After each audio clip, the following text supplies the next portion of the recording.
And we are live. Sorry for the hold up, guys, but good to be on board. Hello and welcome. If you can hear me and see me okay, and if you like bagels, please let me know in the chat room.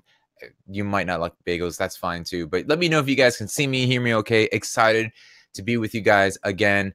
For those of you just trickling on in, I want to welcome you to this live Q&A. Really excited about that. Thanks, Joe, for passing on the bagels. Way to be that guy. But yeah, so let me know. I'd really love to know if this is your first time in our live Q&A session. If you've just joined Beat Academy and you're jumping on board your first live Q&A, will you just please let me know in the chat room? Just take a moment to say hi. I would love to just welcome you not only to the live Q&A, but also just welcome you personally to Beat Academy, and looking forward to coming alongside you and helping any way that I can. So Bracy, awesome. Good to have you on board. Igor, great to have you on board. Alex, I'm so excited you guys are here. Got a couple new first timers. So everybody else who's been a part of this, just make them feel welcome. Guys, really excited. Let me just hit you up with a couple of new updates. We'll start with some updates. We'll start with some things that are on the horizon, and then we'll just jump in with some of the questions. And Ron, first time, great to have you. Thanks for being on board. So a couple things are changing. The first time today, son of Elroy. Yeah, that's me too. So I want to update a lot on what's been happening. I've just been super excited about like the things I've mentioned with our partnerships with IK Multimedia. I know some of you are thinking what's been going on with that. So we ran into a snag a couple of weeks ago as to how to exactly deliver this bundle to Beat Academy members, and there's just some technicalities of how to iron that out as to how we were going to allow you guys to have your own individual serial number without it leaking and getting out into the world, and possibly having people have access to this bundle that's exclusively being made for you guys. So I've had to correspond with both headquarters here locally and the headquarters in Italy, because IK Multimedia is based out in Italy. So we're working all that stuff out. They finally came up with a really simple solution, and it's being implemented by the end of next week. And that's going to be where we just send you guys to a specific customized web page that they're creating, in which you'll just put in your email and a special promo code that we're going to be giving you. And in return, they will reply back to you with a serial number that you can use to register your bundle. So excited about that, and glad that we were able to come to a compromise and a good working middle ground for you guys. Been fighting for you guys for this. So looking forward to that. As well as a couple other partnerships. We're kind of meeting up with another company called Mixed and Key. Some of you might have seen me do a video on Captain Chords. So we're going to be working with Mixed and Key on a couple things. Not really sure how to map things out, but they're really excited to partner up with Beat Academy, and I'm excited to have tools for you to take your next step with your music. So lots of stuff going on. We're going to have our first guest Q&A happening next month, and it's going to be an artist that I've been working with closely. Her name's Garfield, and kind of like working on developing her stuff. She's just recently had a song placed on the E3 during this past E3 on this trailer for Honor. It's a video game. But she's been she's an actress. She's in Vampire Diaries. She's an actress, music, songwriter. She does a ton of stuff for the sync world. So I want to get her perspective. And just and give you guys an opportunity to just kind of ask her questions and kind of get another perspective on things. So introducing some more Q&As from other people in the industry who are doing some big things, and I want to bring them on board to provide that access to them. So let's see. So excited things going on. Just wrapped up the first part of our series for the Beat Basics. I've been editing that course yesterday. So I'm excited about that. Beat Basics, the Beat Basics, like I said, are small courses centered around the goal of, giving you the proper basic foundation of how I approach producing specific genres. Um, so yeah, if you guys are having issues, is anybody else having issues with video? Let me know. I know Danny Zember is having some issues. Is anybody else not being able to see me? I do have a new webcam, so this might be causing some issues. I can kind of downgrade to the standard. Okay. What I'll do is I'll move down to the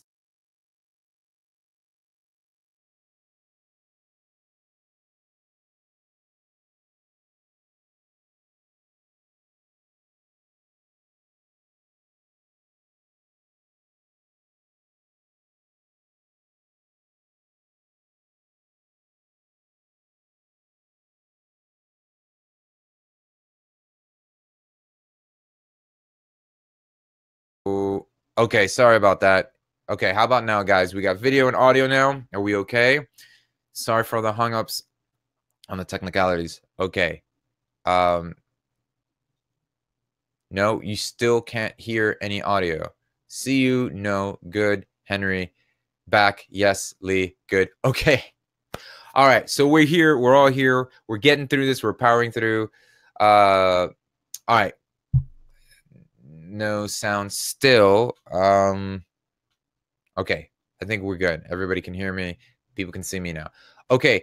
So we'll go ahead and start with some of the questions on the forum and dive right into some questions that you guys might have who are here. So Lee Walters, I have some beat clips and that I can't find a way to get around the fact that they need to come in on beat. And fading them doesn't seem to work because it creates some weird phasing sounds for me. Needless to say, it pops right on beat and it's really annoying. To top it off, it doesn't seem to happen every time I load Ableton. What up with that advice? Yeah, I assume you're talking about clicks and pops, not necessarily like clips, or even the group from Virginia, Clips. Anyways, if you're getting pops and clips, the first thing I would do is double check to see if you're getting your latency issue. Make sure that your buffer size, if you're getting it every now and then with Ableton open, I would first go to your live preferences, go into audio, and make sure that your buffer size is adequate enough so that you're not performing like, so the lower you might be going on in your buffer size, maybe 128, you might be putting a strain on the memory in your computer. So I would definitely check that first. If by switching maybe from 128 to like 1024, 1024, you're not getting any clicks or pops, then that's solving the issue. But if you're getting clicks and pops with fade-ins and things like that, you might want to check also in the preferences under the file tab in Ableton. There's a box that says fade in automatically or fade sounds. That might be off. You might want to click that on so Ableton would automatically add little fades at the beginning and end of your sounds so that they seamlessly fade from one to the other. I would start with that and then see how it works. And if you're just getting noises on some of them and not, that seems to me more like a latency issue or an issue with the sound card. Try that first. Let me know, Lee. Riva with another scroll, a papyrus filled with glorious question. Riva is asking, about to write you another book here. Yeah, I see that. So I have another question for you regarding that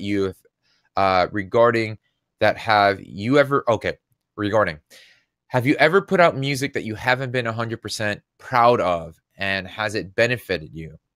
I'm asking because all my life I've put out work I am 100% proud of. And I don't mean it's perfect or amazing. I mean, in the moment, I don't hear anything wrong with it.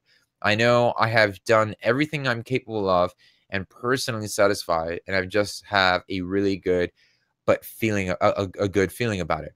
I'm being unrealistic Am I being unrealistic to expect this with all my music? Do you put out music sometimes that you just feel it's okay? It feels so counterintuitive to me. I mean, I put out a song last year because of this gut feeling, so I'm so freaking proud of it today. Even with the mistakes I hear now, I feel like the next thing I put out has to be better. Okay. Great question, Riva. At what point do you finally commit to letting something out in the world? Now, this is going to be different for every individual person because their personal preference, and your makeup, your DNA, and who you are as an individual and as a person plays into your perception of when is my artistry or my art ready to be viewed by the world. There's some people who are on the extreme where like OCD and like, no, I've got to have that flute in the background sounding just right. And there's those who are like, yeah, it's fine. I don't care if the flute sounds like a wet bagel, and then and put it out there. So this leans to what allows you. Now, the difference is this: if you're creating the excuse of, oh, I can't ever release music because it's not good enough, that is what's going to keep you frozen in place. That is never going to allow you to progress. That mindset of my stuff's never going to be perfect. That's different than this is almost there and I'm ready to let it go soon. But the fact that if you're here struggling with, I don't know, it's just not ready yet, or I'll never have good enough music, then that is something I want you to take a moment and to realize that your music will probably never reach that moment that you're placing expectancy on. So what I mean by that is, oh, I'll never be like, my songs will never sound like Flume, or my music will never sound as good as Adele. Okay, great.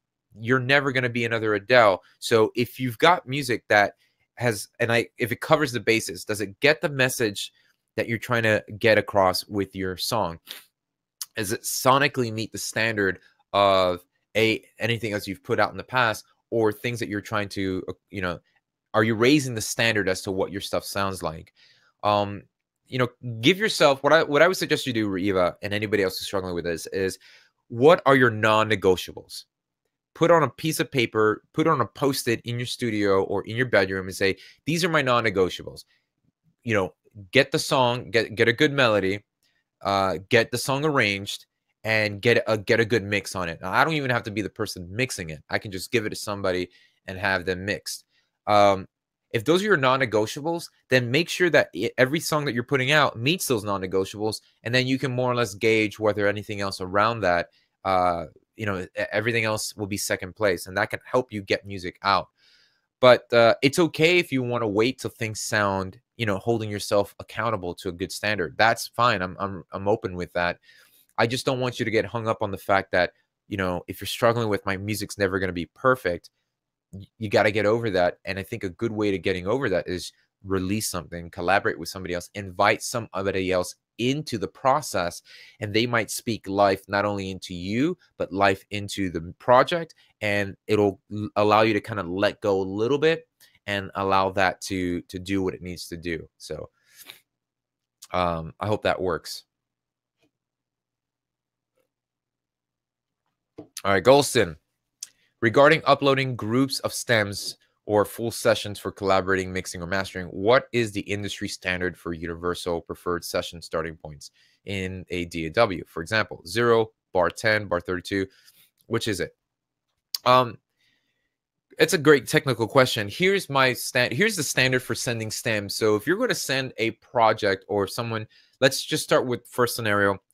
I have a song, I produced it, and now I want to send these stems to somebody else to mix it. Well, first thing you want to do is don't normalize your volumes. What I mean is, like, try your best to not make the next person have to reinvent where you began or reinvent the wheel here. Think of sending stems to somebody as passing the baton, giving them the baton, meaning they're going to pick up right where you left off.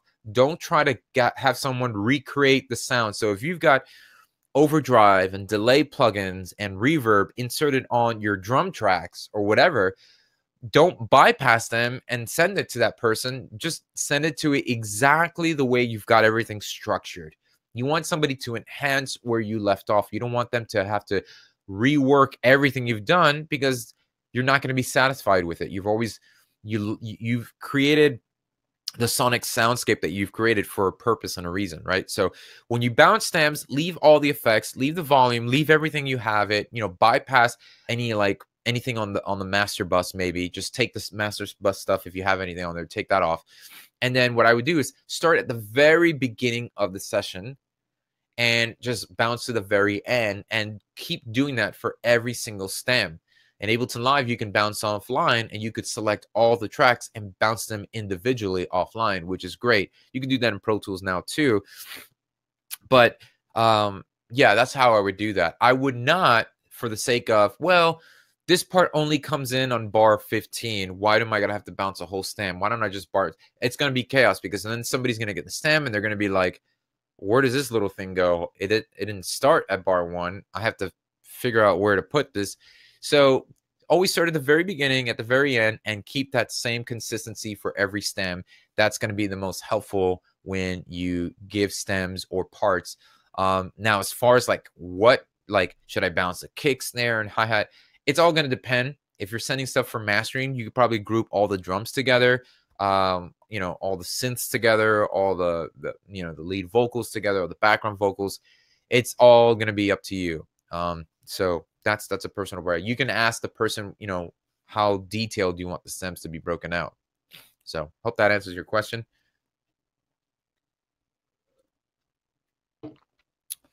David Murillo is asking, when is the right time for a producer to look for publishing?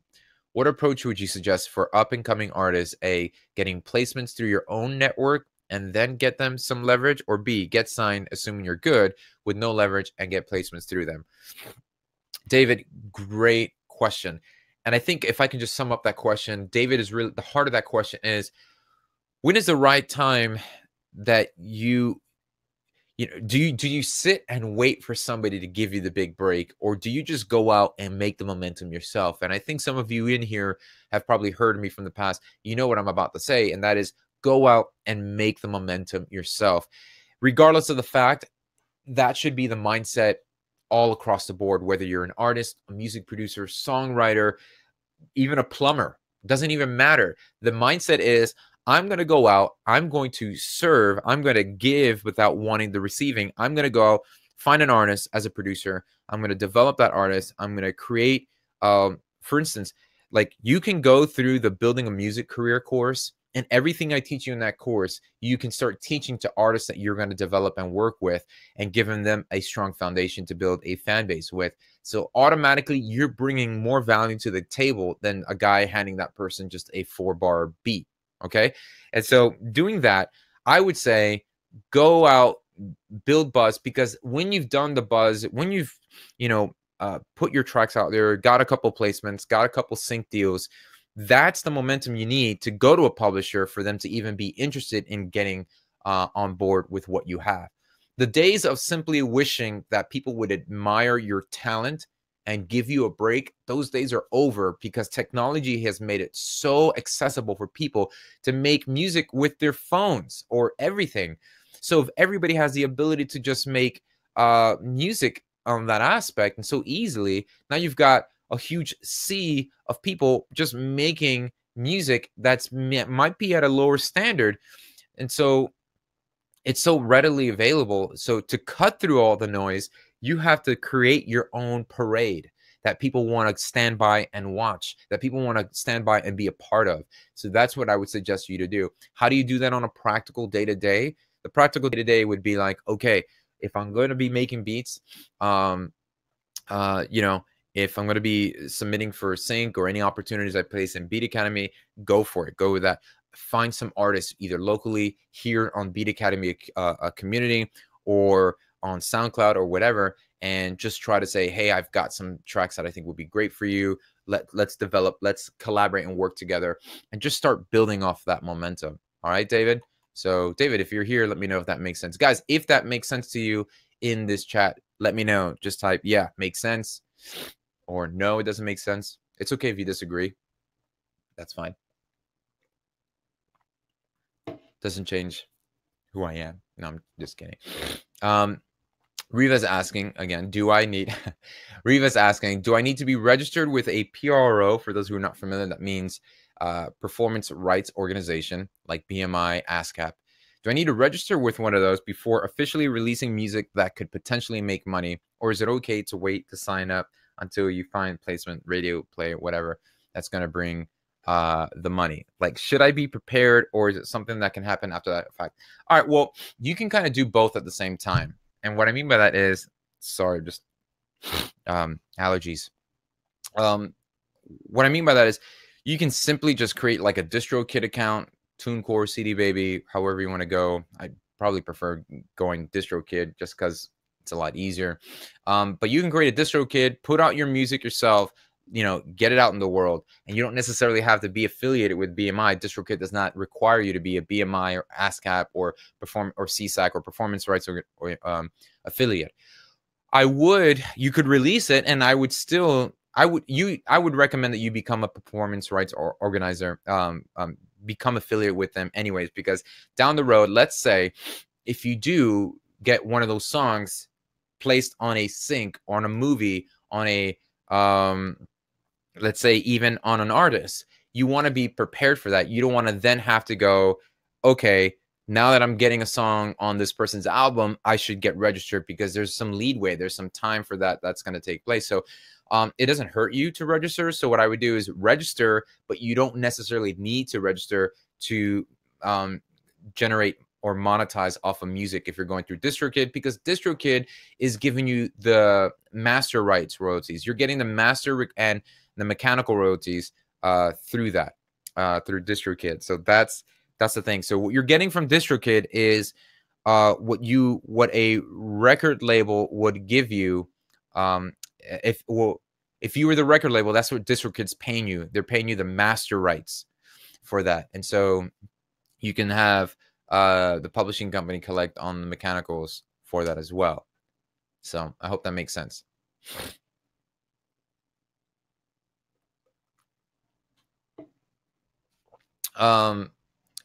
Joe is asking, I wanted to get your thoughts on tracking vocals into Ableton. I've heard it's not made to be a great tracking DAW. Do you use it for tracking vocals, and do you find you need to make a lot of adjustments to make the timing line up? Joe, great question. I've been working in a Pro Tools world for all of my life when it comes to vocal tracking, the playlisting, and I would be in a studio and I would work with an artist, and I'd make the beat and program and produce all in Ableton. Then we'd bounce the 2-track, go into Pro Tools and record the vocals. After a while, I just got tiresome of having to do that. And I challenged myself, can I track vocals all in Ableton from top to bottom? Can I track? Can I mix? Can I do it all in Ableton? And so I courageously had a project where I purposely wanted to do that in. So I invited an artist. We produced, and I produced about 4 or 5 songs for the artist, and we've done it completely on Ableton Live. And I love it. And I'm not looking back. I'm never going back to Pro Tools to record vocals. Yes, you can track vocals on Ableton. You can track vocals in GarageBand. I mean, as long as you got a great singer and a decent microphone and an interface, you're good to go. And here's why I've gone completely full on head in with tracking vocals in Ableton, is because my workflow, the way I've been able to just produce and be creative so quickly in Ableton, allows me to be quick and creative with my vocal tracking. So I'm not having to do a lot of adjustments for the vocals to be on time, because I'm using an interface I'm using the Focusrite Claret 8 Pre, and that allows me to get direct monitoring without even having to monitor through Ableton. So there is no timing issues. So if you're interested in doing that, you might want to upgrade or change the sound card or your interface that allows you to do some direct monitoring, maybe like the Apollos, or they're expensive, but the Apollos are great. The Apogee stuff, a lot of the Focusrite now allow you to do that. So I would recommend doing that. So no timing issues, and it makes it easier for me to do like vocal chops and things like that. So plus I did a video on vocal, and the vocal production course, I teach you how I do vocal comping and all that stuff there as well. Bib1 is asking stereo width. Could you please help me visualize stereo width with an analogy? Are there any plugins that provide a visual idea about tracks stereo width for learning only? Stereo width analogy. Stereo width analogy. Okay. I'm gonna try my best here. No, nothing's coming up to the head. Here's I think a good tool for stereo width is actually panning. You don't need a plugin. Here's a great way to grasp stereo width. Okay, here's what I want you to do: get two sounds. Get a cowbell, tambourine, whatever. Get one sound. Get two tracks in a project. I want you to pan one hard left. What I mean hard left is just go fully left on that specific track. Okay, so that means you have one element living on the left side. And then I want to have you leave that other track just in the middle. And I want you to fully just understand and grasp, okay, what does it feel like when you hear the tambourine only on one side or whatever that sound is and having it there? Now, switch that sound, the one that's on the left, to the far right and get a feeling for that. Now, stereo width is when you're creating that kind of dimension, when you have elements that are living on a in the image, because that's all it is stereo imaging, right? Before, when we just had one speaker, it was mono, everything was just living in a tunnel. So for instance, here's a great analogy. If you've ever looked at a telescope, okay, this is my telescope face, right? If you've ever used a telescope before, and Bibs1, if you're here, you can let me know. But if you ever use a telescope, you know that you can see things through the lens of, you've got one lens, a monocle lens, right? You could see okay, you could see everything. But when you start to go to a binocular, you have a wider picture, you have a more landscape, and you have a more comfortable view of what you're trying to see. You can still see what you're looking at through the telescope. You have one direct look, but that binocular allows you to see a bigger range. So that's kind of what the stereo imaging is doing. You're getting a better dimension here. So try, the best tool is just get used to seeing what happens when you pan something hard right and hard left and get a feel. And then once you've panned it hard right, hard left, go back and forth in volume, right? So go lower the volume of that item and then raise that volume of that item and then see the difference of like, oh wow, it feels farther back in the mix, or I see what he's talking about in the dimension. So I hope that helps, Bibs1. Try that, and then you start to see what a lot of these stereo imaging plugins are doing. What they're doing is just, they're kind of just creating the illusion that that item is being blurred into both the left and the right speaker. Yeah, you can use delays, you can use reverb, you can use a lot of things that allow you to send the sound or signal directly to an individual source, so right or left. Bracey's asking, curious, how would you set up an Ableton Live? How would you set up Ableton Live to DJ with? I've seen videos of those utilizing the DAW for this purpose. However, was hoping you could explain in simple terms. Yeah, Bracey, I've used Ableton Live personally for DJing. It's great for, let's say, mashups, right? Because technically, if you're warping all your, so let's say you have two tracks, and you have in the session view, you have one column filled with about like maybe 12 records or 12 songs, and the other track on the session view, and I'm talking about the session view, the view that gives you the little clips, you have another track with about 12 songs. So you have column A and column B, right?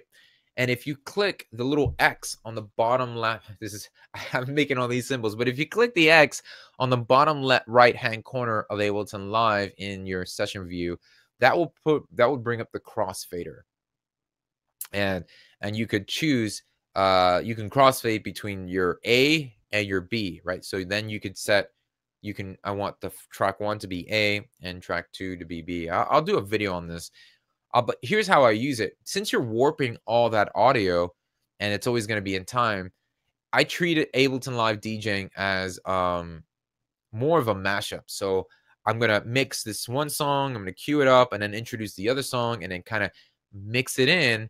But then I can have another column with just samples, acapellas, a whole bunch of other things that I'm gonna warp, and then just trigger that, right? So I'll use like an Ableton push or maybe a launchpad and just trigger all those cool little things and have them come in. So Ableton Live is a great platform to use to mash up stuff, to bring some effects, maybe even remix on the spot while you're mixing. So those are a couple approaches that I take when using Ableton Live. It's not in the sense where Serato or you're trying to beat match, I mean, because everything is pretty much warped. So you're gonna have more fun approaching it as a remixing on the spot tool. All right. So I hope that makes sense, Bracy. Great question. Thanks for asking. Woo, halfway there. These are all great questions. Igor is asking, I have a question regarding music theory. Great question. I just got interested in creating music, and it's currently learning how to use Ableton. But what looks more intimidating for me is learning music theory. I've never studied any music at school, university, so I have no idea about it at all.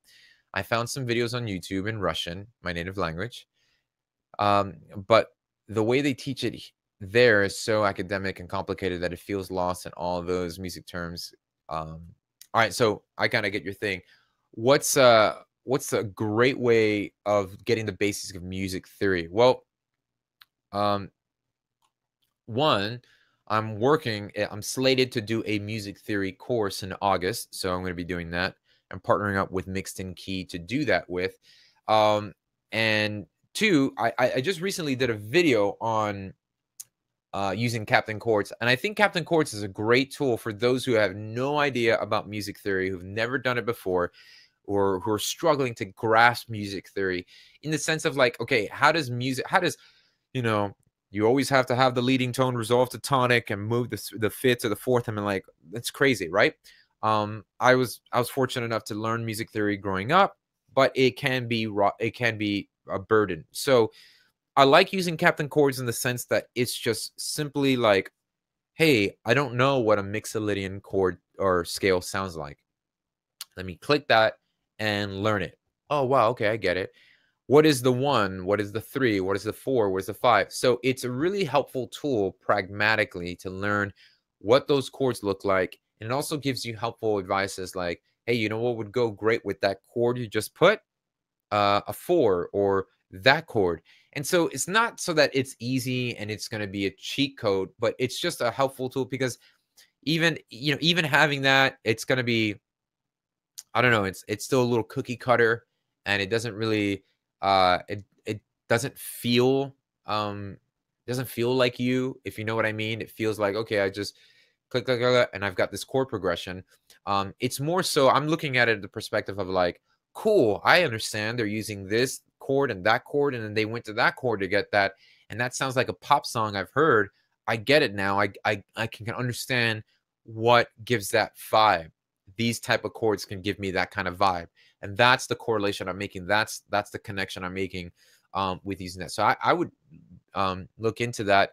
We're going to be doing a music theory course, and I'm going to be using, I'm talking about, I'm going, I don't want to get, you can get deep in it. You can get really deep. And some people are posting some suggestions here on the chat, stuff like hook theory and auto chords. I mean, whatever is going to be helpful for you, definitely experiment with that. But I agree, sometimes it can be really burdensome. So I'm going to try to approach, teaching music theory in a very practical way. I'm not going to get lost in the forest here with like the leading tone, going back to the, how does it affect me? Like, how in a practical way can I learn the why behind the stuff? Not the this is how, but why go to that chord, right? So hope that makes sense. Questions, more questions.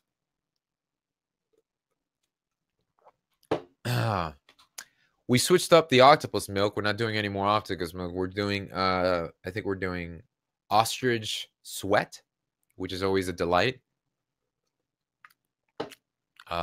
It's not as bitter as the octopus milk. Henry how much mixing do you do when producing? Or do you limit your use of EQ and compression until you feel the production is generally finished and ready to move on to the mixing stage? Great, great question. Don't hate on the ostrich strike. But this is a great question, Henry, because a lot has to do with the different stages of, or the different season of life you're in. And here's what I mean by that. So when I first started making music, it was all about tweaking that snare, like having the EQ and, you know, compressing the snare, getting that snare to sound just the way I wanted to, right? And I would spend 3 hours on the snare drum. And that was at the earlier stage until I really met the reality of, dude, you need to write a great song and don't spend 3 hours on the snare drum. When I had, you know, guys like Jimmy Douglas and Pharrell and Timberland, they're telling me, what are you doing spending all that time on the technical stuff? I just get the beat down and get the song, right? Like, that's the thing. So it was more like, start with great sounding sounds, and you're gonna have to do less of the tweaking. So then I start working towards that mentality. So here's where I'm at now. I do a little bit of both. There's a good balance between the both. I can start off with great sounds, and I'm actually walking through a little bit of this in the Beat Basics series courses. So I put the basic drums down, I get all that stuff, and then I do a little immediate tweaking with some EQ and compression, just so that it's sounding good, and my ears can feel like, okay, good, I like the punch. But I don't want to have it lose focus for the sake of, no, I gotta get these drums still don't sound right. Okay, if I'm spending more than 10 minutes on it, then I need to move on. So I have that 10-minute rule. If I'm spending too much time on one area, I got to move on. Here's the thing, I don't start working on that stuff until I know I have either the chorus or the main idea or the concept down first. If I get the groove down, then I could worry about my, the mix and things like that. So it's a little different though. Like when I'm working on a house, so much is riding on the drums, just banging and sounding good. So the drum groove is the majority of the work. So I'm manipulating the drum groove with some of the mixing elements in it.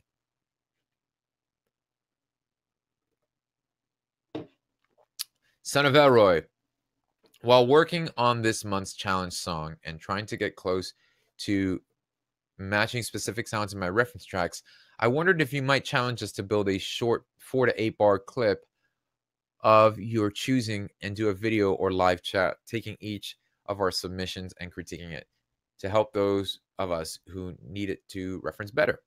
Okay. So you were trying to match specific sounds in my reference track. I'm trying to figure out, like, are you asking for me to tell you guys to do a 4-bar clip? Oh, I guess you're saying, here's a reference, you guys do a 4-bar clip of that reference, right? And then tweak that. I guess that's what you're saying. Yeah, that'd be a good thing. That's a great suggestion. I think that'd be cool to keep in mind. Something I have in my mind that I want to start doing is I actually want to start doing some live critiquing. So in or out throughout the month, I'll be introducing some live critiquing. Usually what I'll do is, like, when you guys do some post your work or the song challenges, I'm gonna just kind of pick a couple of those random ones and then listen to them and just, broadcast myself listening, giving some critiques, and then posting that up onto the forum. So that's a great suggestion. I'll consider that. Keep that in there. Oh, got you. Okay. So you're asking, like, what to listen for and deep listening techniques. Okay. That's great. And it's funny you mentioned that. I implement that in this new course that I'm creating, the Beat Basics. Like the one I did for house, I have references in there, and there's certain things that I like about the references. So I'll go back into that. Cool. This question is from Norbert Karasi. Norbert Kararasi. Sorry if I truly butchered your name, Norbert. Excuse me. I have a couple questions about the production area. How can we appear on the radars of a major records, get a chance to write songs / be a producer behind a tune? Sending demos are sending demos still working? How is the ghost producer life starting? How/where can we get some A&R email contacts? All right. This is that reoccurring golden question as to how do I sneak into Walt Disney without having to pay, right? And I say that I put that analogy because paying the price to go to Walt Disney World, especially me being a father of 3 kids and something that like, hey, when are we going to Disney? I'm putting it this way because it's like, dang, it's going to cost you an arm, leg, and possibly your next child or whatever, or your soul. But it's a painful price and it's tedious, but it's one that you're going to have to do because there's just no easy way to get in there besides somebody walking you through using their band, right? So there's several things.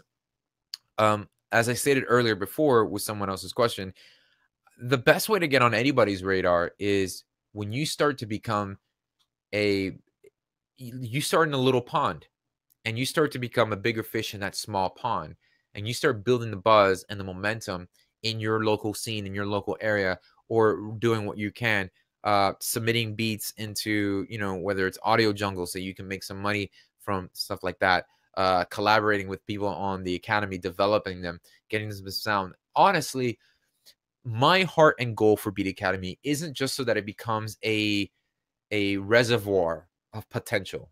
I don't want this to be a bucket. I want this to be a stream. I want this to be a moving body where it's going to end up going somewhere. That if you come together here and you're collaborating, you guys have some material, and I'm noticing the talent and the effort and the great sounding stuff. It's like, yo, that's great. That can live, and I can easily find a home for that. That's what I want. I truly want you guys to be winning here. Now, I'm posting opportunities with major labels and stuff like that, and with sync opportunities on there. So that's my way of saying, hey, I can give you my pass to get in Disney. It's still going to require you to work hard. So there's never a replacement for hard work into this. And I think currently right now where we're at culturally with everybody, you see a kid on here who on Instagram who has 2.8 million followers and gets a record deal off of that. You think to yourself, crap, like I can do that, and so there's this misconception that it just requires you to have, X, Y, and Z, and then you're good. There's no replacement for like the grind. There's no replacement for the hard work. There's no, I honestly believe that you got to work and build up momentum and come at it in a way of like, I'm bringing value to the table. And I'll tell you what, Norbert, if you approach this as I'm going to find artists, release the music I'm doing on Spotify, create a mission, get a buzz going, find the momentum, you come out with that mentality and say, I'm not waiting for the majors to find me. I'm going to be magnetic so they are attracted to me. That's the mentality that I have. And that's what I want to equip you with in Beat Academy. I want to be able to equip you with the way to be magnetic. I want all of you to be magnetic. So not only the majors, but those who want to support what you're doing as an artist are magnetically pulled and attracted to what you're doing. And that's the key here. It's no longer, hey, sit on the park bench, get my big break. You're going to do that anyways. You can network, you can meet people. But yeah, just come at it with that focus.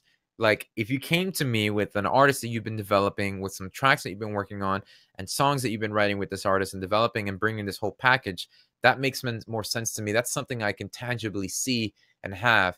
That's just what I'm doing. I mean, I've got this artist named Ryan Caballero, and we've built a buzz. We've built some traction. He's got a little bit of buildup. He's got, almost like 12 million plays on Spotify all across the board. And we just did it from the grassroots up. And now we've got deals. We got major deals coming up to us and like, yo, we're interested in signing him. And we're actually at a point where like, we don't really need you. We're going to put this out ourselves. So that's what I'm saying. Let them bring something to the table that's worthwhile. Sorry for the long rant, but it's something near and dear to my heart because I'm living this out daily. And I know how frustrating it is, guys, that you're sitting in your world, you might be in a place right now in your life and you're thinking, why am I doing this? Why even bother creating music? Um, and I'll tell you what, we're going to get deep here for a little bit and I'll get back to the questions. But if you're asking yourself, man, why am I even doing this? I think that's a very important question to be asking in this stage of your life. Because if it's coming from, why am I doing this? I want to get rich or I want to do this, then start creating and crafting methods and systems and process that'll get you rich with your music. All right. It might be I'm not hating if you're approaching wanting to create music and get rich. It's just you're gonna have to take a whole new different mindset. There's gonna have to be a whole nother approach to it, and you're gonna have to come up with some gimmicks that, maybe you get a one-hit wonder or whatever, and come up with gimmicks. But if you're asking yourself, man, then what's the point? Why am I doing this? Yeah, what is the point? Why are you doing this? Are you doing this so that your music can touch somebody's life and ultimately change them? Are you doing it because you have a passion for music? Obviously, you guys are here. You're part of Beat Academy because you took that next step. You're passionate about creating music. Everybody here is serious about what music does to them and how they can relate that music to others. So, um, that's what that's at. And it's okay to reevaluate why you're doing this in the first place every now and then. I'm doing that. I'm like, why am I doing this? Sometimes I feel like there's just no point. Like I can't, people aren't answering my calls, and it's the same thing with Beat Academy. Like at first when I started Kim, I was like, nobody's gonna want to do this. Like no one's gonna be a part of this. Um and when I was approaching it as, oh, how can I make money off it? It just wasn't working. But when I was like, how can I help somebody with Beat Academy? How can I help somebody? Then everything changed. Then it was like, yes, can I do this? Will this help somebody? Yes, let's do that. Let's do that. Forget, charging 5 different tiers, let's forget all that. Let's just make it accessible for somebody to come alongside in here and help and allow me to help them. And that changed everything for me. So, wow. Sorry, guys, for going the long way around the barn, but I really hope this resonates with somebody in there. And if it does, my goal is that it encourages you to know that it's okay. Like if you're struggling with where you're at, that's all right, man. That's good. Keep using it to press forward and move through it, and that's ultimately what's going to help you get through that. Let me know in the chat, guys, if this made sense to you or if this is something you're struggling with right now. Kathy is asking, can producer generate income from artist interactive playlists, and actually how the royalty payments streaming or how the royalty payment streaming comes from? Or I guess, so Kathy, in a sense, Kathy's asking, how does someone producing music generate income from royalty statements? The full in-depth answer to that is you can find that in the Building a Music Career course. So I would definitely encourage you and advise you to check out the Building Music Career course. I walk you step by step with royalties. What is a mechanical royalty? How do artists make their money off of the royalties? Can producers generate income from artists' interactive playlists? Yeah, artists and producers will make and generate income as long as there's ownership of the product or the body of work that you're putting out there. So you'll make income off of your work when it's placed in movies or placed in a commercial or a video game of that sense, or a trailer or whatever the case. And if you have publishing on that, you make money. If you got gypped and not have any publishing claims on it, you probably won't make any money off of that. So I walk you completely through every step of the way in the music building a music career course, because that's aimed towards how do you make money through the royalties and things like that, and also how do you create a system that can help you generate money outside of waiting for royalties to pour in.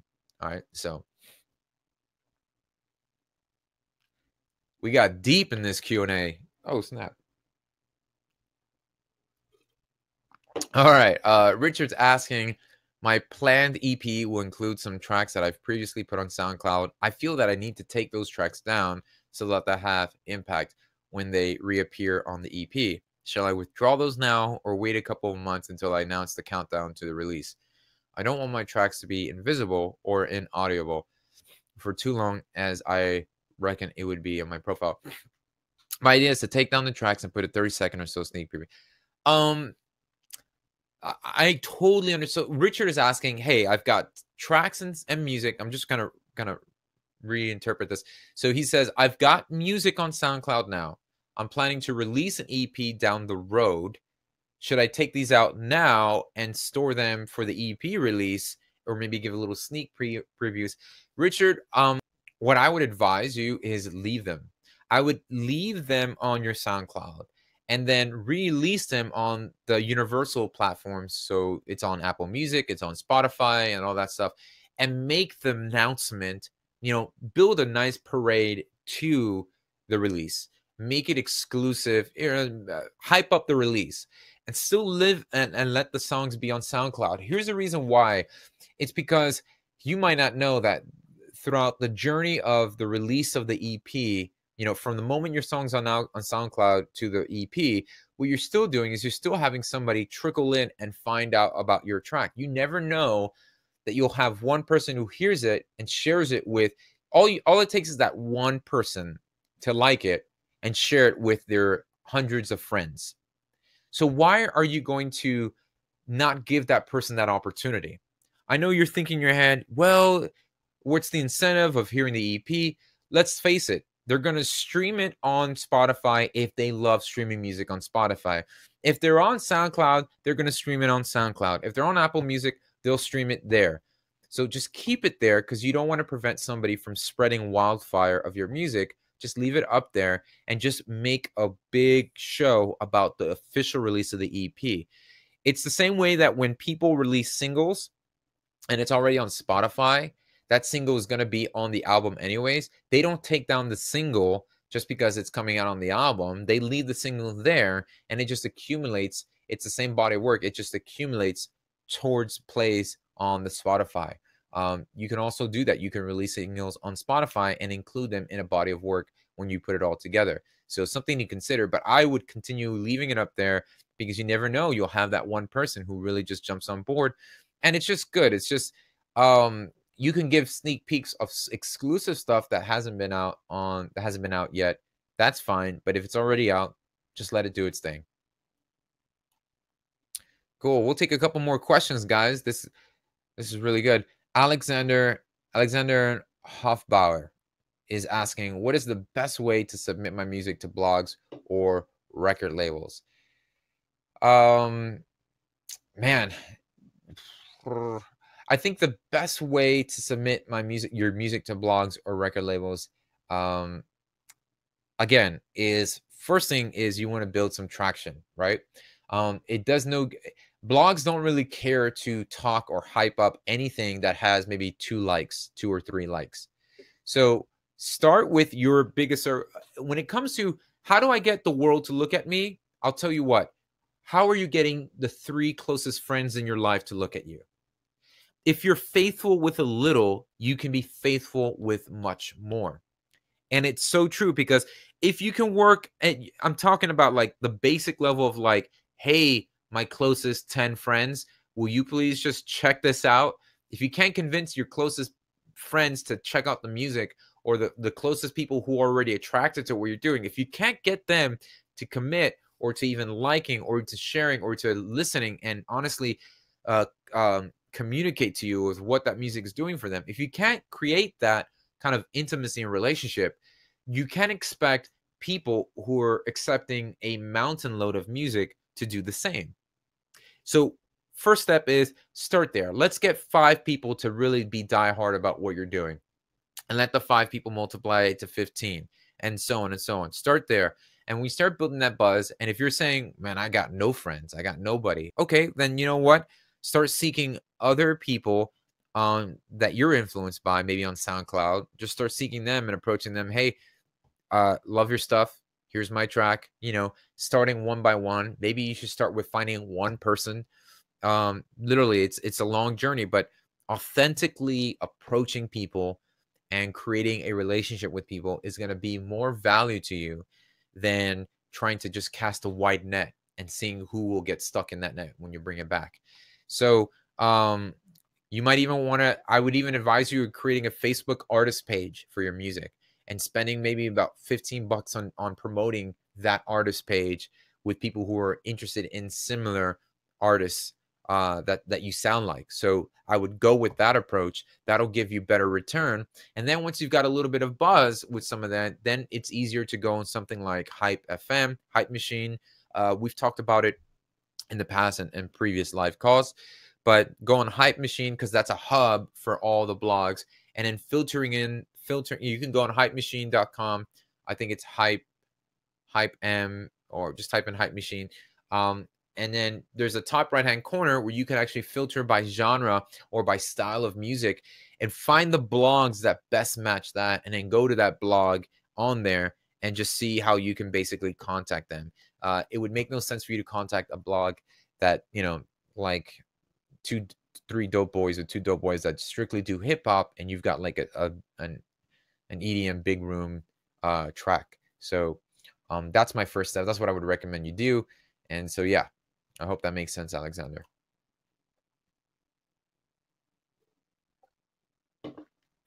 Oh, snap.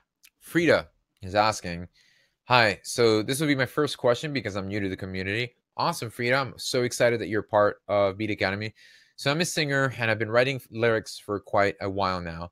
But this year I have been really interested in the part of producing. So at first I thought it would be kind of cool that I could do all the production part and also write the lyrics and sing, because I love doing all of them. But a lot of people have told me that I should focus more on perfecting one thing, like my voice or songwriting or producing. And I don't know if I could ever make a great song if I do all of the process by myself, but I love doing it. So I'm feeling a bit lost at the moment, and I would love to hear your opinion about this. Wow, Frida, this is a great question. I think so many people in this community can totally resonate because we have a lot of people just like yourself. So you're not alone. I want to encourage you in that many people have been here. I myself have struggled with this a bit. So there might even be somebody in this chat room. You can chime in if you can totally resonate with Frida. So know that you're not alone. Sometimes even that fact can help you kind of get more unhinged or unstuck, right? So you're not alone in that. And then B, I think a practical thing would be is finding the strength. So you said that you're a singer, and I've been writing lyrics for a while. So you're a singer, right? So that is your forte. That's just strength there. So it's okay to dabble in the production of things. It might have been coming from a necessity. You're like, dang, I hate waiting. It's like I had to produce my stuff because I hated waiting on other people to strike the vision that I'm looking for. So yeah, you might be producing just out of necessity because you want to be able to have control over the vision that you're trying to get across.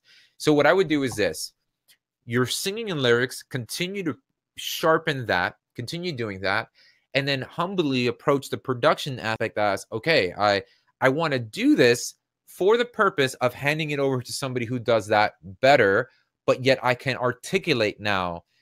It would be one thing if like you had no idea how to put together a drum beat, a bass line, and a chord progression in Ableton Live or whatever DAW, right? And so you have lyrics and a melody, and you go, hey, I have this lyric and a melody. And if you came to me, I'd be like, okay, that's a cool lyric and that's a cool melody. I would have to produce everything from scratch, the drums. But if you came to me saying, hey, I've got this idea for a song, here's some of the drums, here's like these sounds, here's a chord progression, and now I'm like, okay, I completely get where you're going to. Maybe the sounds suck or they're not there yet. That's okay. I'm not going to deviate from the overall vision. I can just replace those sounds. So that's where I would start, because now you have the understanding of the lingo. Now you can kind of speak producer talk, right? As you get better at it, and in time you're going to get better, and in time it's just going to get easier for you to, because you're going to be alongside with those producers. You're going to understand what they've done to your production. You're going to understand, oh, I see he added this and they added all these things, and that's what made it to where I want it. So that's what I would start doing, is I would clearly stay focusing on your strengths and still use the other parts to, and have fun with it. You're doing it because you love it. Great. Continue doing it. Don't stop doing it. But now you can easily transition into, hey, here's an idea. The lyrics and song is strong, and really that's what I would care about. The production needs work. That's easy. That you can hand that to so many people on this in this community alone, and they could take it to the next level. But you won't lose the heart of the song and the lyrics, and that's your strength. So don't sacrifice that. So I hope that makes sense. And I think that would be really beneficial for you. I'll tell you what. Let's do one more question, and then we'll wrap up today's live Q&A because I'm all out of the ostrich sweat, anyways. Yeah. We'll switch back to octopus milk from here on out. So Evan is asking, Irvin, I think, is that an R? Yeah, so I'm sorry. Irvin M. Harris is asking, did you ever have brief moments in which you started to second guess or doubt the song or production that you created? If so, how did you handle this moments? I think this was yesterday at 3:00. So my second guessing is more in the sense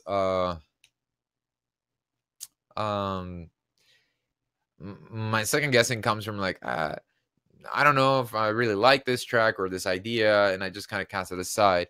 So that happens all the time. Like, production, are you creative? Yeah, I mean, that's just natural. And let me tell you, if you're not running into that, then you are a robot. You're not really a human, or you're not an artist. You're just a machine. And so that's going to happen naturally. That's going to happen all the time. And it's a reality check for you. It's like, oh, yes, I am human. I am flesh and blood, and I am emotionally, influenced by so many things. So yeah, there's a lot of times where I do run into second guessing what I've created, whether I like it or not. But if I'm ever second guessing whether I should be producing music or even doing this, like, gosh, what am I doing with my life? That's a little bit more rare. That comes back down to the deep moment we had earlier about why am I doing this? So I kind of get rooted and grounded in that. But yeah, what I do when I second guess stuff is that I have maybe 2 or 3 guys I hit up. I've got a good friend of mine, Danger Hands, and JR Rodham, and I just hit them up and be like, yeah, I got some idea. I'll send it to them. I have like a folder where I stash all these ideas that I've got, and I literally would just send it over to them. It's like, yo, this is some idea.